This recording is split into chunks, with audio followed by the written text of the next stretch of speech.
આજની ધર્મકથા. પ્રણામ. પરમ પૂજ્ય તપસ્વી મહારાજ આચાર્ય ભગવંત શ્રીમદ વિજય કુમુદચંદ્ર સુરીશ્વરજી મહારાજા, એમના જીવનચરિત્રના સ્વાધ્યાયનો આ અંતિમ પર્યાય. સાહેબના જીવનની અંદરમાં 90 વર્ષ સુધી અકબંધ ધારા પ્રમાણે બધું જ ચાલ્યું.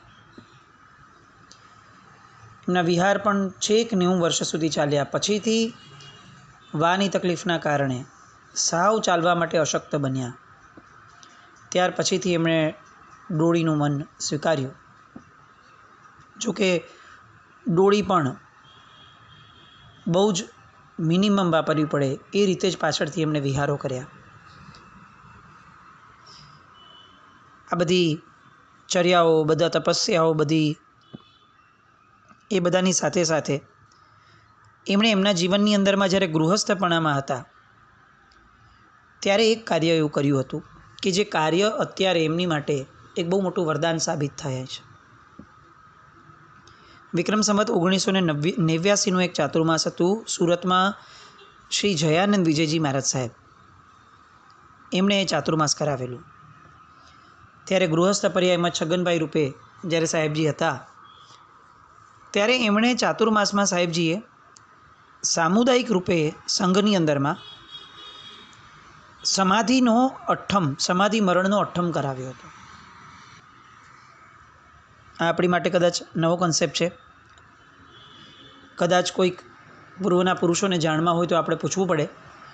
પણ એક બહુ જબરદસ્ત આયામ એ સમયનો સાહેબે પોતાની નોંધ પોથીમાં લખ્યો હતો કે એ સમયે 3 દિવસ ઉપવાસ કરવાના અને 3 દિવસ આરાધના કરનારે માત્ર એક જ મનોરથ કેળવવાનો કે જ્યારે પણ મૃત્યુની વેળા આવે ત્યારે મને સમાધિ મૃત્યુ મળે. આવો મનોરથ સતત ઘૂંટવાનો. એ ઉપરાંત 3 દિવસ દરમિયાન દેરાસરમાં બેસી અને અમુક ચોક્કસ પદનો ચોક્કસ સંખ્યામાં જાપ કરવાનો હોય. આ પદ કયું, કેટલી વાર ગણવાનું, એ સાહેબની નોંધ પોથીમાંથી મળેલ નથી. પણ આ અઠ્ઠમના કારણે એમણે નોંધ પોથીમાં લખ્યું છે કે 3 દિવસના અંતે મને મનની અંદરમાં એક દ્રઢ પ્રણિધાન થયું હતું અને જાણે એક પ્રતીતિ થઈ હતી કે હું ચોક્કસપણે જીવનના અંતે હું સમાધિ મૃત્યુને ભરીશ. સમાધિ મૃત્યુ એક એવું તત્વ છે કે જેનું ભવિષ્ય ઉજ્જવળ હોય ને એ વ્યક્તિ માટે આ લાભ છે. જીવનભર સમાધિમાં જે જીવે એને જ સમાધિ મૃત્યુ મળે અને સમાધિ મૃત્યુ જે મેળવે એને ભાવાંતરમાં સદગતિ મળે. અહીંયા પૂજ્યશ્રીનું જીવનમાં સમાધિમય અવસ્થા એ તો બહુ સાહજિક હતી. એટલે 58 વર્ષની ઉંમરમાં એમણે કરેલું આ તપ એ જ્યારે હવે એમની ઉંમર 92 વર્ષ થવા આવી ત્યારે એમને ઉદયમાં આવ્યો. એનું પરિણામ એમને મળ્યું. વિક્રમ સંવત 2047નું એ વર્ષ, શરીપાલિત સંઘ જીરાવલા સુધીનો. ત્યાર પછી રાણકપુરના દર્શન કરવાનો સાહેબને અભિલાષ થયો. અનેક તીર્થોની યાત્રા કરીને માલવાડા આવ્યા. ત્યાંથી પછી પાલડી, વાવ, થરાદ બધા ક્ષેત્રોમાં વિહરતા ભોરોલ તીર્થે પહોંચ્યા. પણ ભોરોલ પહોંચ્યા એવું તરત જ ફાગણવદ આઠમના દિવસે એમની તબિયત લથડી. ડૉક્ટરોએ બહુ દોડધામ કર્યું. બધા ડૉક્ટરોની સલાહ આવી કે પેટનું ઓપરેશન અનિવાર્ય છે, એટલે ગમે તેમ કરીને એમને પાલનપુર લઈ જઈએ. સાહેબની સખત નારાજગી હતી, પણ તેમ છતાં સાહેબને પાલનપુર લઈ જવામાં આવ્યું. ત્યાં જઈ અને ઓપરેશન કરવું કે નહીં, 90 વર્ષની ઉંમર, 91 વર્ષની ઉંમર, ઓપરેશન કેવી રીતે કરવું એ સમજાતું ન હતું ડૉક્ટરોને પણ તેમ છતાં એ લોકોએ ઉપચાર આરંભ્યા. હવે મોઢામાં અથવા પેટમાં આહાર પાણી ઓછા જાય એ બહુ આવશ્યક હતું, કારણ કે નહીં તો આંતરડાની તકલીફ વધતી જાય. એટલે એ લોકોએ સાહજિક રીતે અંદર આવી વાતચીત કરી ડૉક્ટરોએ કે આમના પેટમાં જેટલું અન્ન કે જળ જશે એટલી એમની અત્યારે ગૂંચવણો વધશે, કારણ કે અત્યારે આંતરડા જે છે એ સક્ષમ નથી રહ્યા. પેશન્ટ તરીકે સૂતેલા કુમુદચંદ્ર સુરી મહારાજ સાહેબે સાંભળ્યું. અને એ અવસ્થામાં કે જ્યારે સાહેબની સ્થિતિ અત્યંત નાજુક હતી, એ અવસ્થામાં એમણે ડૉક્ટરોના મોઢેથી સાંભળી એ જ ક્ષણે એ દિવસ માટેના 24 પચ્ચખાણ પોતે લઈ લીધા.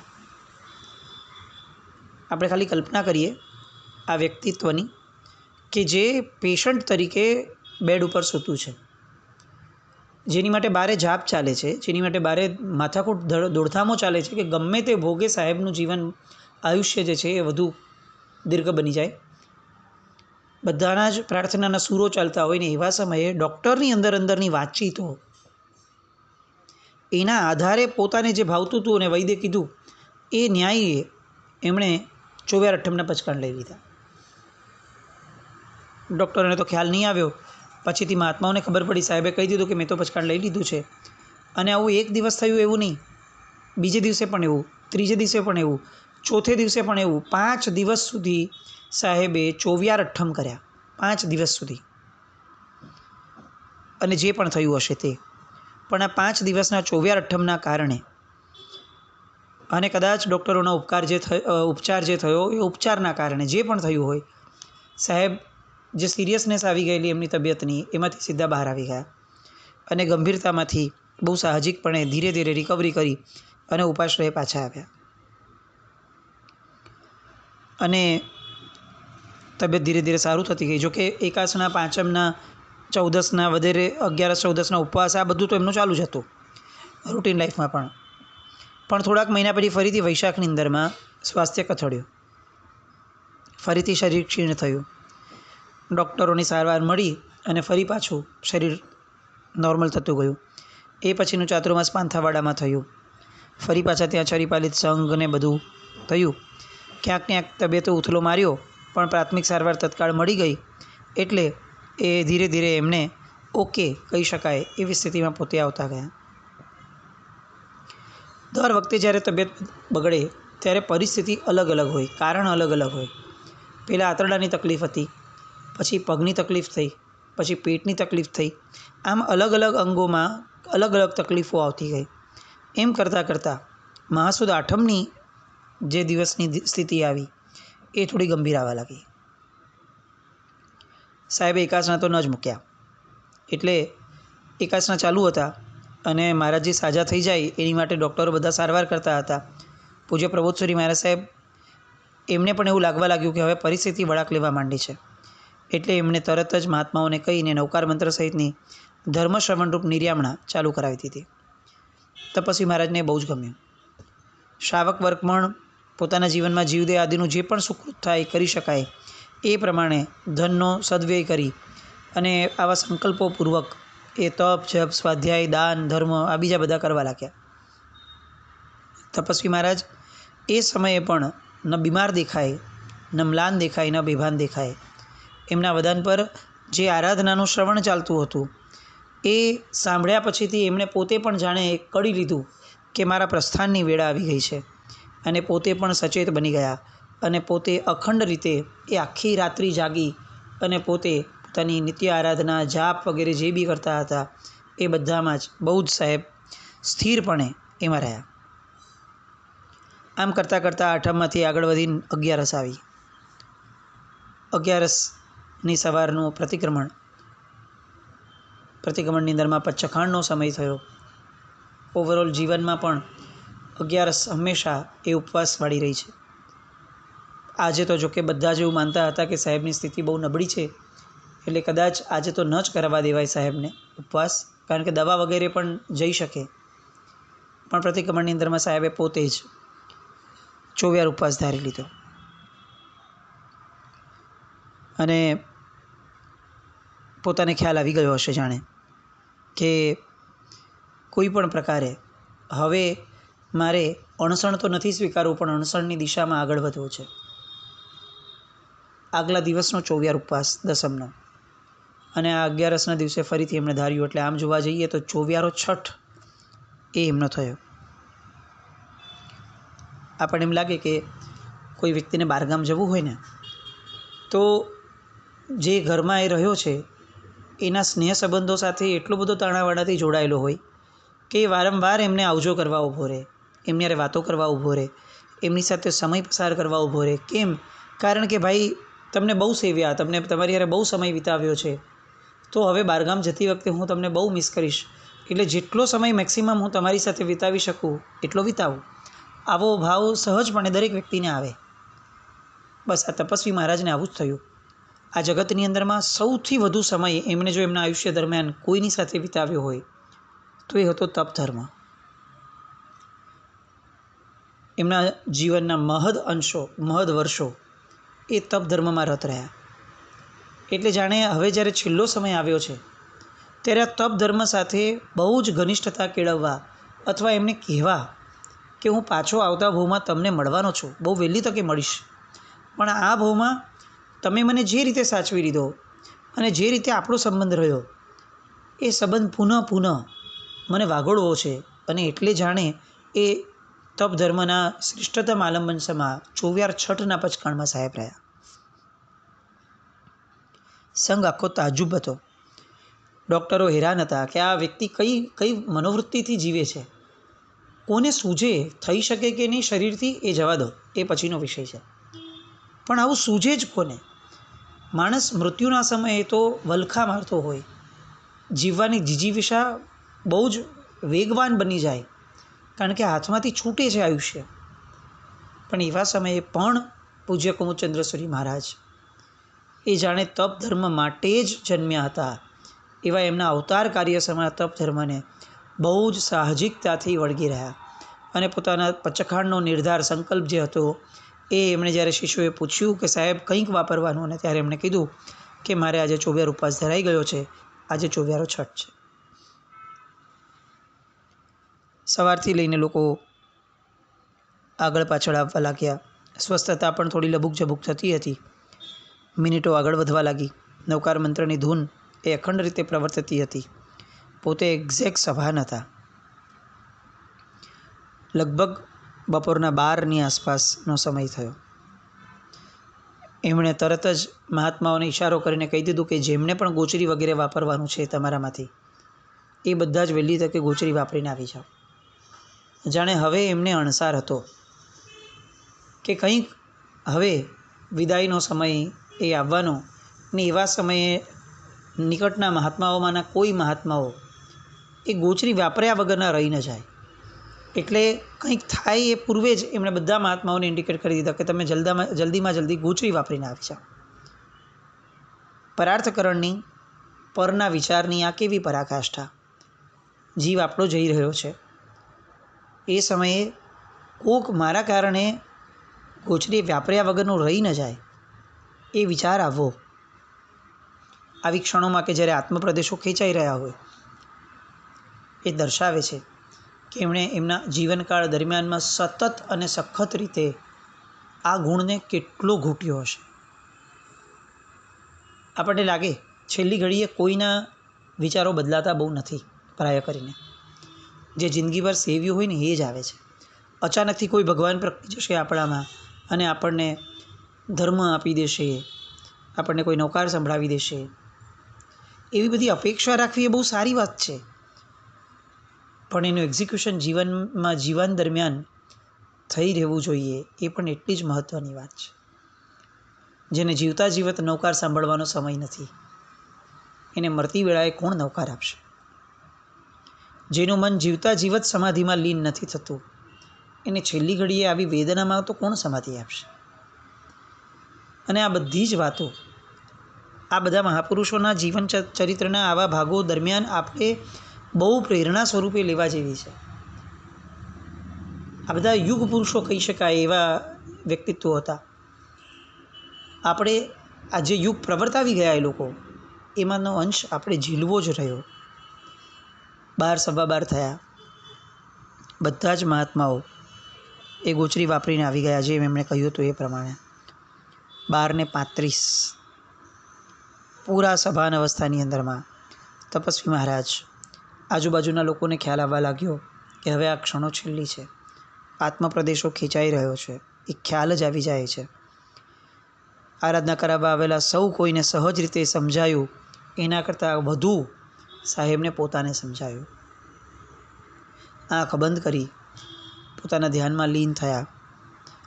જાણે પોતાની આરાધનાને એકદમ વેગ આપતા હોય એવા થયા. બરાબર 12:39 થઈ અને તપસ્વી મહારાજે પોતાનો હાથ ઊંચો કર્યો. જાણે બધાને, આખા જગતને કહેતા હોય કે આ ફાની દુનિયાને સલામ, આવજો, હું જાઉં છું, એમ કહેતા હોય એવી રીતે એમનો હાથ ઊંચો થયો. એ ઊંચો થયેલો હાથ એ જીવતા જીવત નીચો ન થયો. બસ હાથ ઊંચો કરી અને સાહેબનો તપપૂત આત્મા એ આ દેહનો ત્યાગ કરી અને પરલોક તરફ પ્રયાણ પામ્યો. કોને મળે આવું સમાધિ મૃત્યુ? આપણે ખાલી કલ્પના કરીએ. આપણી જાત માટે આપણે ગમે તેટલી આરાધના કરતા હોઈએ, આંખ બંધ કરીને જો આપણે વિચારી શકતા હોઈએ કે આપણને આવું સમાધિ મૃત્યુ મળશે, તો આપણો ધર્મ સફળ છે, આપણો ધર્મ સાર્થક છે. પણ આવું તો જ સમજાશે જો જીવતા જીવત સમાધિને મહત્ત્વ આપ્યું હશે. એ કેવી સમાધિ હશે? આત્મા પ્રદેશો ખેંચાતા હોય, શરીર આખું ને આખું અંગોથી વિખૂટું પડતું હોય, આત્મા પ્રદેશો અને દેહ આ બંનેની જે ગાઢ અંદરની એકાત્મતા હતી એ આખીને આખી છૂટી પડતી હોય, એવા સમયે પણ સમભાવમાં લીન રહેવું, આ મનને, ચિત્તને કેવું કેળવ્યું હોય તો થતું હશે. જીવનની સાર્થકતા સમી એ સમાધિ મૃત્યુની પળો. સંવત 1989 કરેલી સમાધિ મરણની આરાધના એ જાણે આજે એમની ફળી. એ અઠ્ઠમ એ એમનો આજે ફળ્યો. સૌના મુખમાં એક જ વાત હતી, ધન્ય તપસ્વી, ધન્ય મૃત્યુ. આપણે આપણા જીવનની અંદરમાં જ્યારે તપ કરીએ, કોઈ પણ તપ કેમ ન કરીએ, પણ જ્યારે કરીએ ત્યારે ચોક્કસપણે આ વિચારણાને આપણે પ્રાધાન્ય આપીએ. આ બધા જ તપનું એકમાત્ર લક્ષ્ય હોય કે જ્યારે મારો દેહ છૂટે એ સમયે, જેમ અત્યારે મેં સમાધિ કેળવી છે આહાર વિના, અનુકૂળતા વિના, બસ એ સમયે પણ બધી જ પ્રતિકૂળતામાં મારી સમાધિ ટકી રહો. આ તપની સાર્થકતા છે. ઘણીવાર આપણને એવું લાગે કે તપ કરવાથી આ થાય, તે થાય, નિર્જરા થાય, ભાઈ બધું જ થતું હશે. કોઈ ના જ નથી. પણ એક પ્રત્યક્ષ ફળ જે અનુભૂતિમાં લાવી શકાય, એ પ્રત્યક્ષ ફળ તો એ જ છે કે તપ એ સ્વ અને પર બંનેને સમાધિદાયક બનવો જોઈએ. અને તો જ એ અંતિમ પળોમાં આપણને સમાધિ આપનારો બને. પૂજ્ય કુમુદચંદ્ર સુરીશ્વરજી મહારાજાનું એ જીવન, એમના પાર્થિવ દેહને જગતગુરુ હીર વિજયસુરી મહારાજ સાહેબના ઉપાશ્રયમાં લાવી વિધિપૂર્વક પધરાવવામાં આવ્યો. ગામ બરગામથી હજારો ભાવિકો એમના અંતિમ દર્શન માટે ઉમટી પડ્યા. શ્રી સંઘે પણ ભવ્ય અને જરિયાન એવી પાલખીનું નિર્માણ કરાવ્યું. મહાસુદ બારસના દિવસે શુભ ચોવડીએ તપસ્વી મહારાજની કાયાને પધરાવી જય જય નંદા, જય જય બદ્દા આ જયનાદ સાથે અંતિમ યાત્રા આરંભાઈ. ઉછામણીઓ થઈ, જીવદયાની ટીપ થઈ, અનુકંપા દાન થયું. અંતિમ યાત્રા શહેરના રાજમાર્ગો પર ફરી છેવટે અંબિકાનગર સોસાયટીના મધ્ય ભાગમાં આવી. કમલેશભાઈ તથા મહેશભાઈ સોમાણી, તપસ્વી મહારાજના પરમ ભક્ત અને એમના અનુરાગી એવા આ પરિવારે પોતાનો બંગલો બાંધવા માટે એક જગ્યા લીધી હતી, પ્લોટ લીધો હતો. બંગલો બાંધવાની તૈયારી થવાની હતી, પણ એ પૂર્વે પોતાના દેહનો બંગલો, પોતાના ગુરુના દેહનો બંગલો એ અહીંયા બાંધવાનો એમણે નિર્ધાર કર્યો. શ્રી સંઘને એમણે જગ્યા આપી, અગ્નિ સંસ્કાર ત્યાં થયો અને એમની જે સમાધિ સ્થળની દેરી બનાવવાની હતી એ પણ પછીથી ત્યાં બનાવવા માટે, સ્મારક બનાવવા માટે એમણે જગ્યા ભેટ સંઘને આપી દીધી. હજારો ભાવિકોની ઉપસ્થિતિમાં તપસ્વી મહારાજ એમના સંસારી ભત્રીજા નેમચંદભાઈના પરિવારના કુસુમબેન નેમચંદ, સતીશભાઈ નેમચંદ, સિદ્ધાર્થભાઈ, સતીશભાઈ આ બધાએ રડતે હૈયે, આંસુ ભીની આંખે તપસ્વી મહારાજના નશ્વર દેહનો વિધિવત અંતિમ સંસ્કાર કર્યો.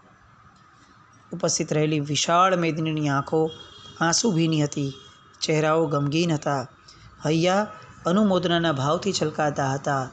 ઉછળતા અહોભાવ, નિતરતા સાહેબ પ્રત્યેના બહુમાન ભાવ, આ બધું જનજનની અંદરમાં જ્યારે દેખાતું હતું ત્યારે પૂજ્યશ્રી આ જગતને પોતાના દેહને વિદાય આપી અને પરલોક માટે, મોક્ષથી નિકટ જવા માટે અહીંયાથી સાહેબ સીધા આવ્યા.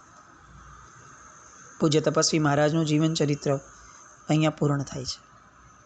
એક તપોમૂર્તિ સાધુ પુરુષનું ચરિત્ર એ બોલવા માટે પણ કદાચ મહાપુણ્યનો ઉદય જોઈએ.